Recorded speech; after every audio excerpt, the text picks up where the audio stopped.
Just a heads up for you guys before we get into this story. The story today involves incest and the death of children. If that's going to be a trigger for you, then I advise you not to go on with this episode.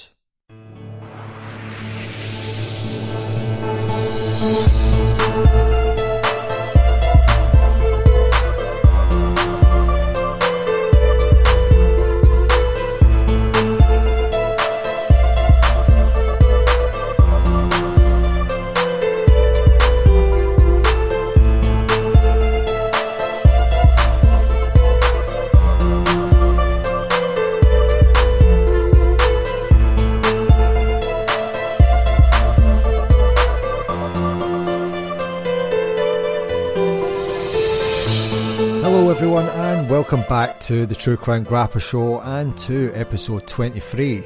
I'm your host Dan, and it's great to be back again for another episode of True Crime with you today. And today also marks the first episode recorded on our brand new audio equipment invested to bring you higher production values.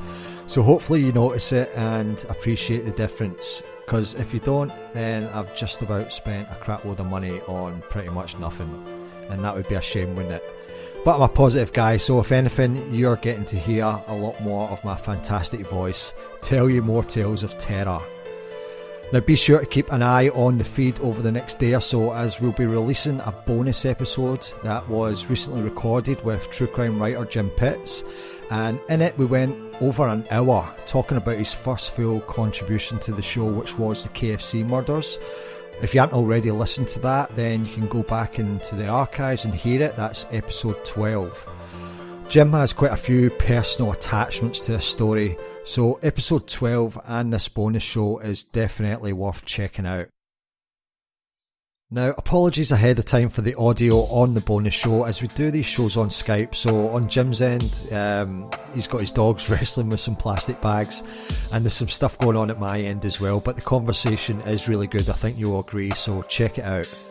Okay, a little switch over to our iTunes reviews for this week. Now, on last week's show I mentioned Grace 2006 who gave a lovely 4-star review. Thank you, Grace. But then she added to a review regarding the Mark Dutroux case that I did a little while back, and specifically my poor pronunciation of the names on the episodes. Once again, thank you for your support, Grace, but I really did struggle with the names and you've picked up on it. We may well be doing another case with French names in the future, so please get in touch with me through email at truecrimegrapple@gmail.com, as I'd appreciate your help with some future pronunciations of the show, and that would be awesome. And big thanks for loving the show and continuing to support us and being constructive with your input there. Oh, and by the way, the background music helps us mask a lot of the echoing we get from recording. My spare room where I record isn't exactly soundproof, so we're trying to add a bit better production to hide the bad background. So we had a couple of other reviews. We had one from Q73, that's spelt KHU73, probably butchered that pronunciation, and they mentioned that we're a very good podcast. Now, to be spoken in the same light as shows such as Case File and They Walk Amongst Us shows how far we've come in such a short time, so thank you again for that review, that was brilliant. And finally, thanks to MHD48 for also a lovely review and 5 stars. Keep the reviews coming and everyone will get it read out on an up and coming show, so I will check them out on a regular basis. Now, usual stuff guys, the Facebook page and Instagram page is at True Crime Grapple, and our Twitter is at TCG3682. And you can now leave your voicemail for the show. If you're calling from the US, the number to call is 302 468 7477. That's 302 468 7477. I believe on the last show I may have said 303. God, what am I like? Anyway, if you're calling from outside the US, stick a +1 in front of the 302. Now, speaking of Jim Pitts, today's show is written by him. It's narrated by me, Dan Kelton, and the music and editing is by BaBaBeats. So let's do this. Lock your door, sit back and relax, because it's true crime time.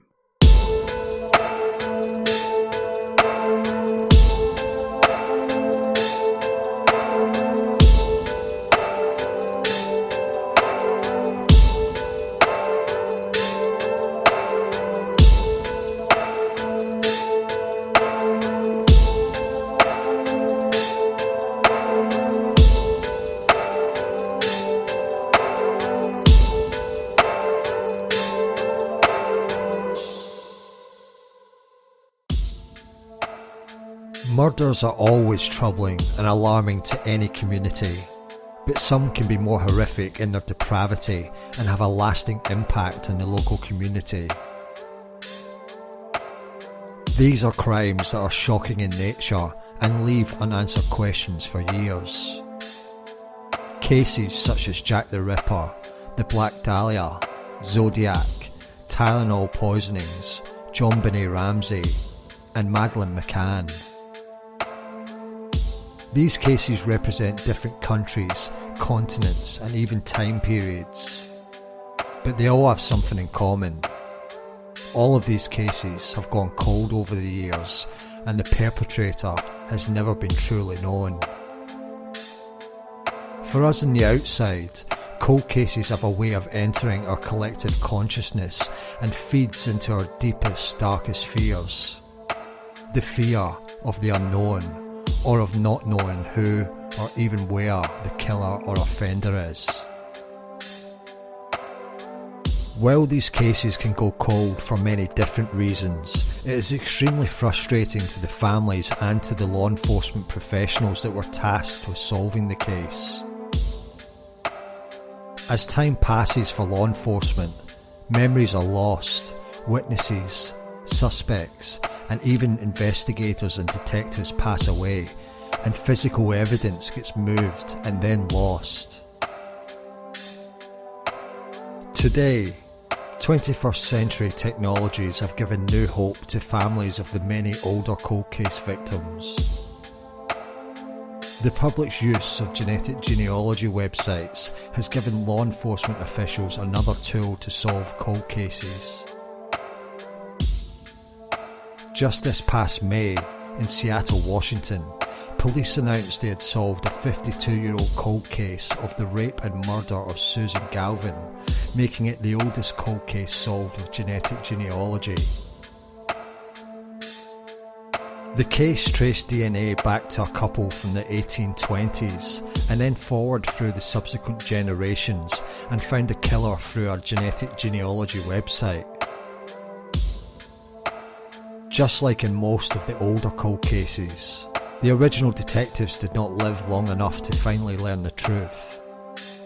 Nor did the killer, Frank Wypich, who died in 1987 of diabetes complications. Another old cold case began almost a century ago at a farmstead in a small hamlet in Bavaria in Germany. This area is known for the annual beer festival known as Barthelmarkt on the last weekend of August. More than 250,000 people descend on the area for the festival that dates back to the Romans during the 1st century BC. In 1972, the area welcomed the ill-fated Munich Olympics, hosting several football matches in a local stadium. But, for the people of Germany, this area will always be remembered for one dark night, almost 100 years ago.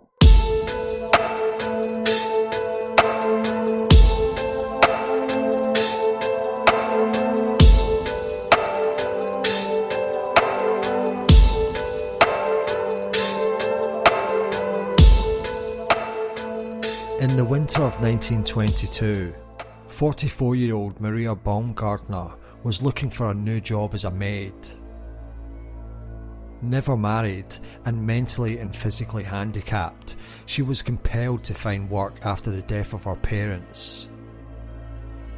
Her most recent job was working for an elderly woman in Unterwittelsbach. But she was fired from that job, allegedly because the mayor did not want a crippled person working in his town. She then found work at a small farmstead known locally as Hinterkaifeck, working for a widow and her 2 small children along with the widow's parents. Her first day of work was scheduled for March 31st, 1922.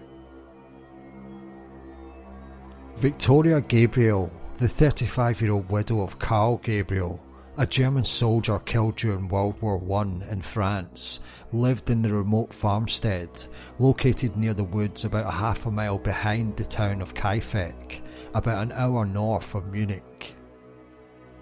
In German, the word Hinter means behind. The remote farmhouse was surrounded by dense woods made up of towering pine trees.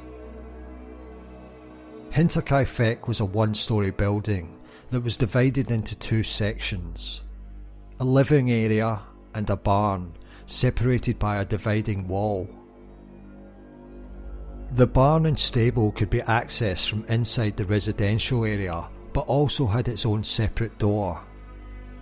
An attic covered both sections of the farmhouse. Victoria lived there with her two small children, her 7-year-old daughter Kazilla and her 2-year-old son Josef, whose paternity was still in question in 1922. Also living at Hinterkaifeck were Victoria's elderly parents, her 63-year-old father Andres Gruber and her 72-year-old mother Kazilla Gruber, the namesake of the little girl. Victoria and her parents hired Maria after the previous maid abruptly quit, saying the isolated farmhouse was haunted after hearing strange voices and odd sounds at night. It would take the family nearly 6 months to find a maid who was willing to work for them and also to live at Hinterkaifeck. To truly understand the dynamics of the family and why it was hard for them to hire a new maid, we must go back into the family history. Kazilla Gruber gained ownership of Hinterkaifeck when she married her first husband Josef Azam. After 8 years of marriage and 4 children, 3 of which were already dead, Kazilla became a widow and sole owner of the farm. Just 1 year later, Kazilla would marry Andres Gruber and they would become co-owners of Hinterkaifeck. The couple would have 3 children, Victoria and 2 other daughters that would die before the age of 3. When Victoria married Karl in April 1914, the ownership of Hinterkaifeck would again change hands as Andres and Kazilla agreed to transfer the farm to the young couple. From the beginning, it was not a happy marriage. Andres would insist that the couple live at Hinterkaifeck, even over Karl's objections. 4 months later, in August 1914, Karl would join the German army in an effort to escape his overbearing father-in-law. But the reality of the situation was much darker. In general, the Gruber family kept to themselves. Andres was seen as a quick-tempered, miserly loner that was rumoured to beat and mistreat his wife and children. Of his children, only Victoria would survive until adulthood. It was also not much of a secret in the community that starting when she was about 16, Victoria was repeatedly raped by her father. In an attempt to escape her father's control, Victoria quickly agreed to marry Karl. In December 1914, with Victoria 8 months pregnant, Karl was killed in action in front of a trench near Neuville, France. Just 1 month later, daughter Kazilla was born to the young widow. 4 months later, the maid caught Andres raping his daughter in the barn. The servant immediately went to the police and both Andres and Victoria were arrested for incest. As a result of this, Andres was given a year in jail while Victoria was given just a month. When Andres returned to Hinterkaifeck, the sexual assaults of Victoria would resume. As a second attempt to escape her sick father, Victoria became involved with a neighbouring farmer, the wealthy and married Lorenz Schlittenbauer. In 1918, Schlittenbauer's wife, ironically also named Victoria, died from a fall, and he quickly proposed marriage to Victoria, who readily accepted, possibly in an attempt to break free from Hinterkaifeck and her father. Not long afterwards, Victoria announced she was pregnant again, naming Schlittenbauer as the father. Schlittenbauer, suspecting that Victoria was still being assaulted by her father, believed that Andres was the father of his own grandchild. The two men got into a heated argument one day over Victoria. At first, Andres agreed to the marriage, but changed his mind when Schlittenbauer demanded that he stopped having sex with his own daughter. The argument then ended when Andres threatened Schlittenbauer with a scythe. When Victoria gave birth to Josef in July 1919, she put the initials LS on the birth certificate as the father. The Grubers then demanded that Schlittenbauer pay child support to the family, but he refused. 2 months later, Schlittenbauer went to the police and gave a formal statement declaring that Andres was the father of the baby. The police arrested Andres again for incest and held him for 2 weeks until Schlittenbauer withdrew his statement.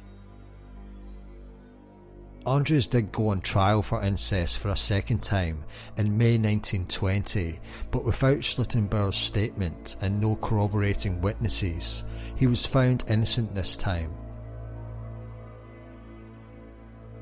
In later years, Schlittenbauer would claim that he did that because the Grubers paid him off.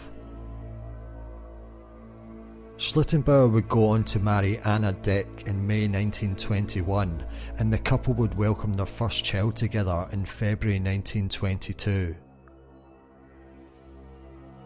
Unfortunately, the 1-month-old daughter would die on March 26, 1922. Just 5 days before changes would come to Hinterkaifeck.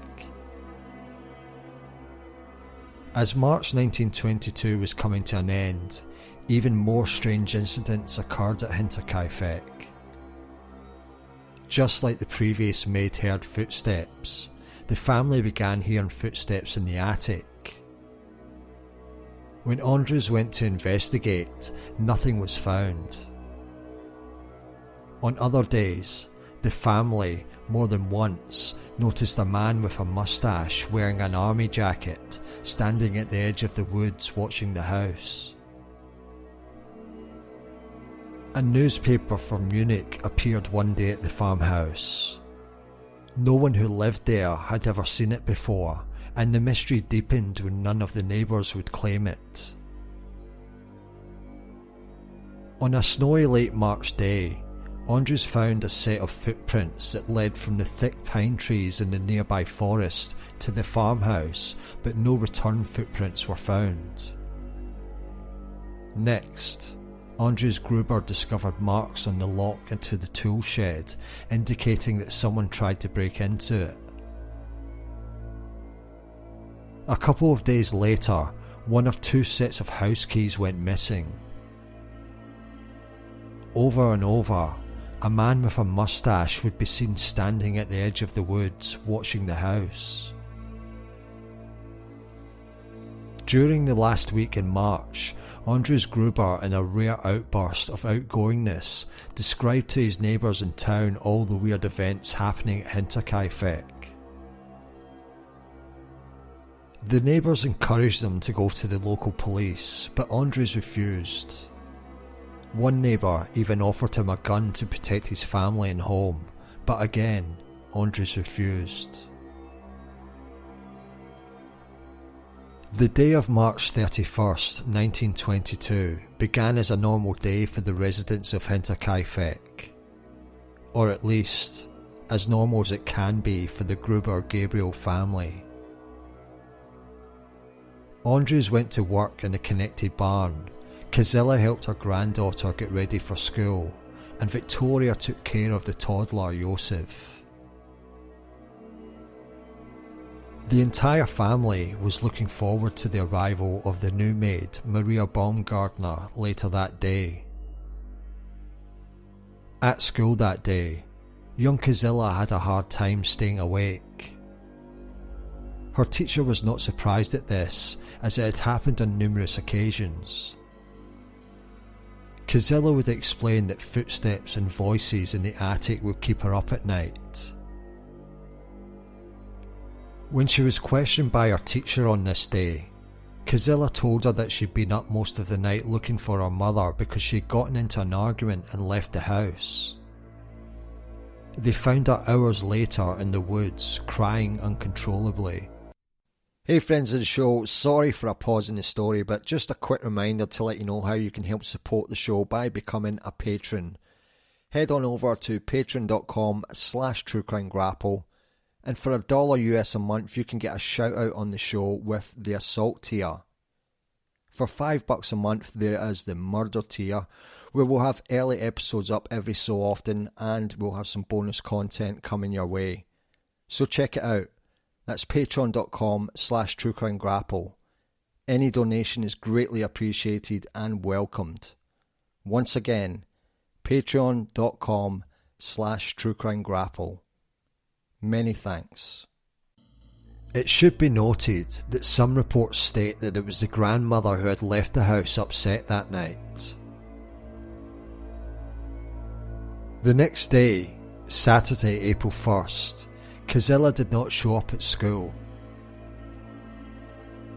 Since Kazilla missed often, it did not merit concern from teachers or school administrators.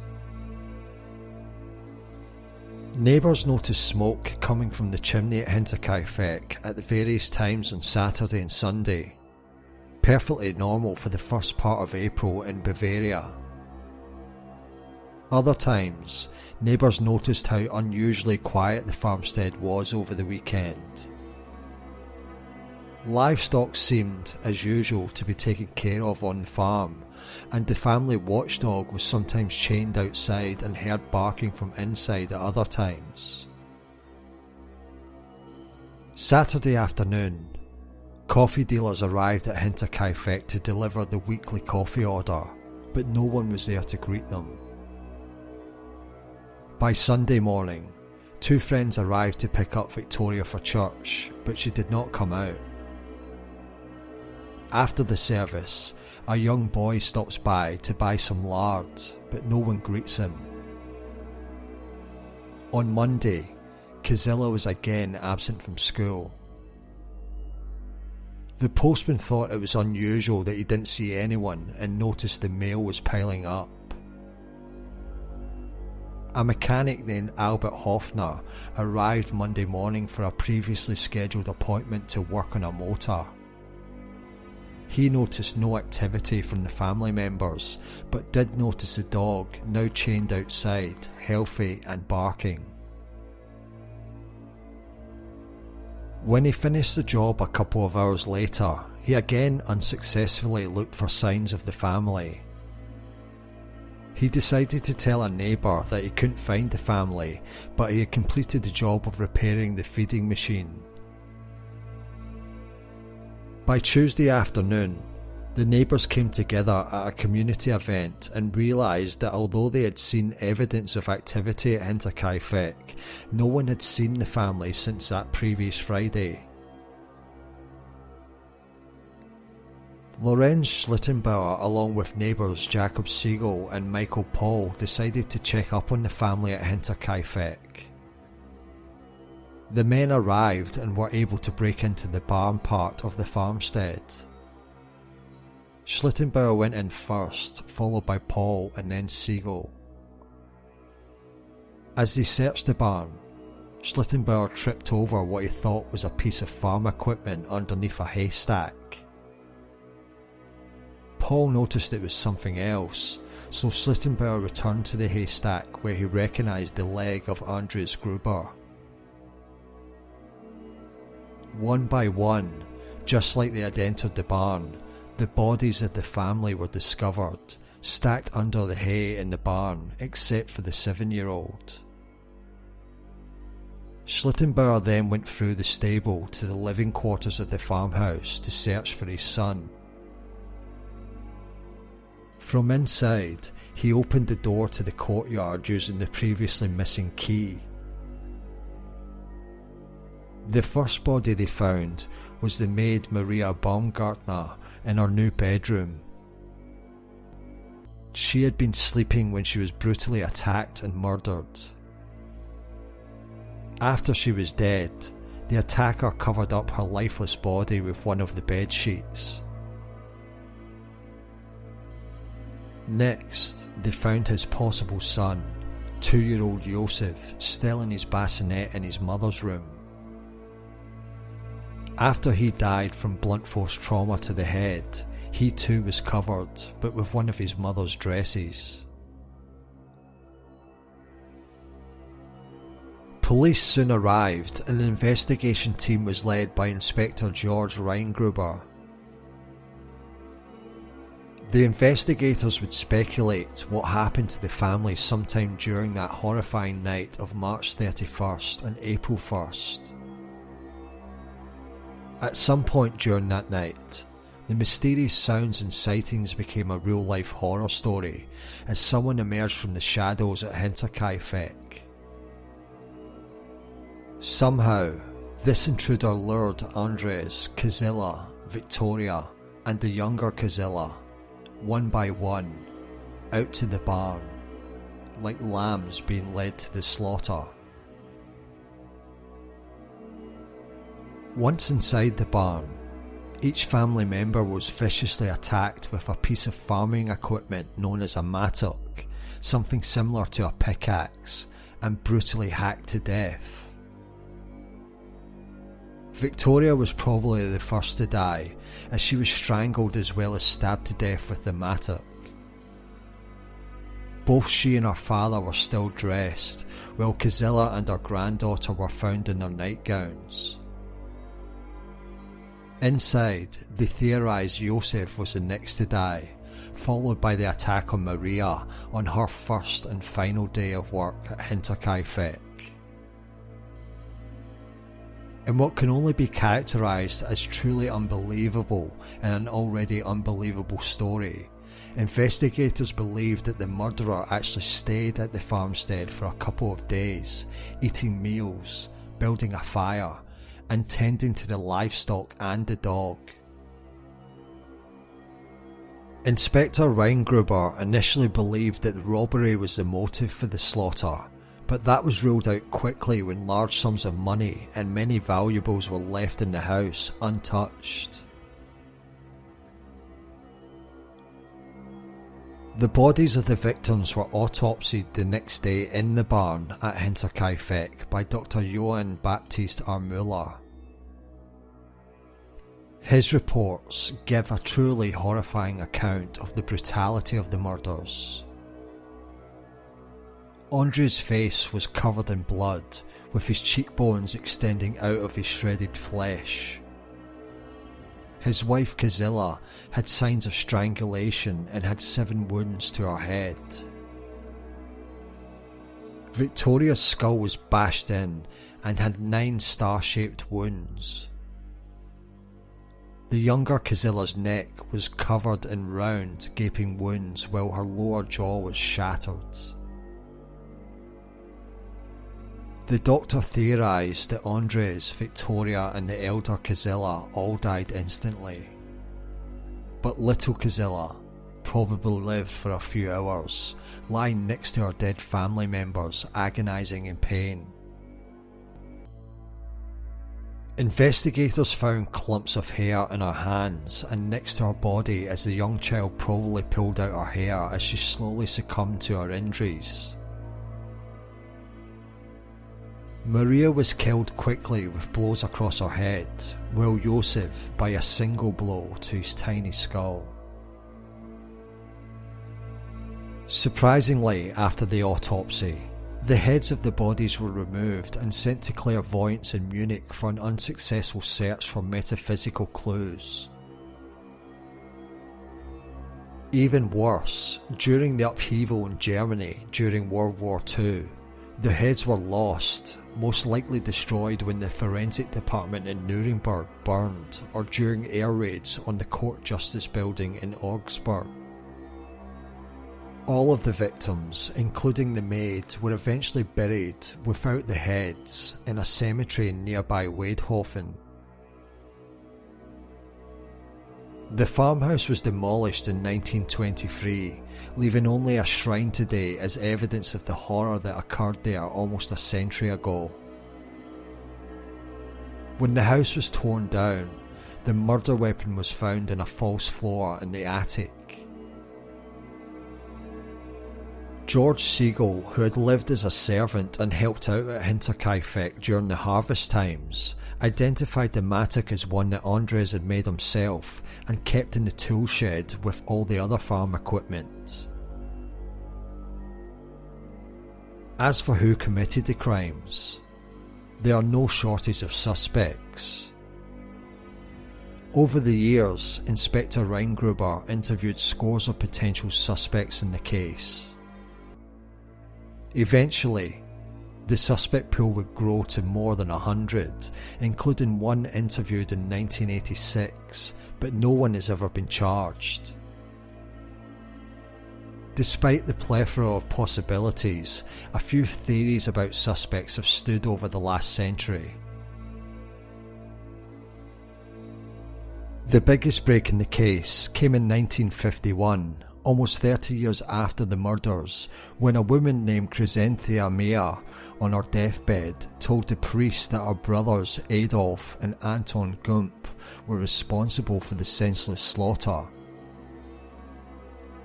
Back in 1922, Adolf Gump was identified by Inspector Reingruber as a potential suspect because of a rumour of a relationship with Victoria, as well as the murder of 9 other people.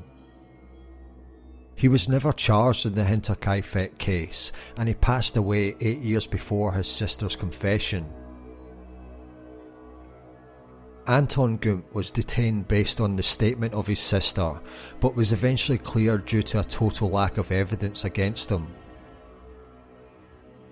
The most interesting theory involved Victoria's dead husband, Carl Gabriel. Although he was killed in action, his body was never recovered. The theory was that Carl actually survived the war and returned to kill the family after hearing his wife had another child with her father. Following World War II, German prisoners of war, after being released early from a Soviet prison, reported a Bavarian-speaking officer that claimed to be responsible for the murders at Hinterkaifeck. Although the prisoners revised their statements shortly afterwards, many people believe this officer was Carl Gabriel. Investigators dismissed this theory after interviewing many of Gabriel's fellow soldiers who were adamant that they saw him die on the battlefield.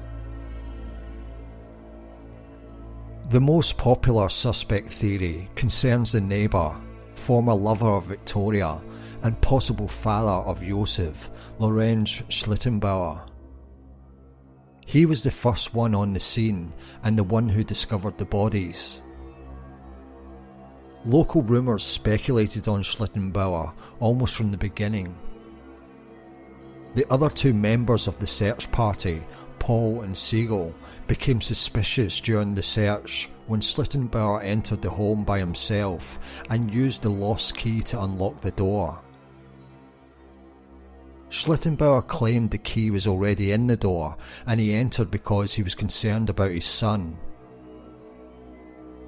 Both men also questioned Schlittenbauer's demeanour during the search, claiming he was very nonchalant about the gruesome scene and unfazed by the hacked corpses, and he knew his way around the farm. Other rumours had Schlittenbauer making a meal in the kitchen as they waited on the police to arrive. Living just a couple of 100 yards away from Hinterkaifeck would allow Schlittenbauer to go back and forth over the weekend to tend to the animals and burn a fire in the fireplace until he found the bodies. Other speculation on Schlittenbauer said he murdered the family because Victoria was demanding financial support for Josef. Siegel even publicly named Schlittenbauer as the murderer of Hinterkaifeck, as did several other people. Schlittenbauer sued for slander, eventually winning several claims against his accusers, before he eventually passed away in 1941. In 2007, students at the Fursten Fledbrook Police Academy attempted to use modern forensic techniques to solve the cold case, but eventually declared the case to be unsolvable. By eliminating all but one suspect, the students did reach a consensus on who was presumably responsible for the sickening attack, but refused to name their suspect out of respect for his living descendants. 10 years later, in 2017, noted baseball statistician and father of sabermetrics, Bill James, along with his daughter Rachel, theorised in the book The Man from the Train that the Hinterkaifeck murders were possibly connected to a serial killer in the United States. James named in 2006 as one of Time magazine's 100 most influential people in the world, and his daughter extensively researched similar murders in the US and found what they believe is a previously unknown axe serial murderer. They believed that Paul Mueller, a German, was responsible for a series of unsolved murders from 1898 until the infamous Villisca, Iowa axe murders in 1912. Mueller would hack to death entire households with an axe or something similar before spending some time in the victim's house. He would generally choose households with young daughters. In these murders, part of a spree in which 59 people were murdered in 14 incidents, the killer would attack a family around midnight after they had gone to sleep. He then used the blunt end of an axe found in the home to attack the victims in the face and the head. He would then cover the victims with a blanket to prevent blood splatter and lock the doors when he left.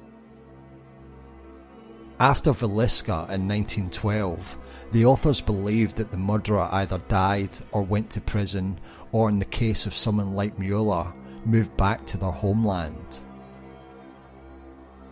Mueller was a suspect in 1912, but he abruptly disappeared, leaving the authors to believe that he moved back to Germany.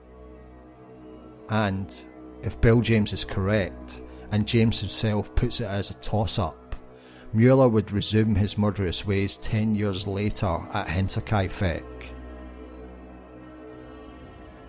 Even after almost a century since the slayings, Hinterkaifeck remains a dark part of German crime history. It will never be solved, even with modern forensic techniques.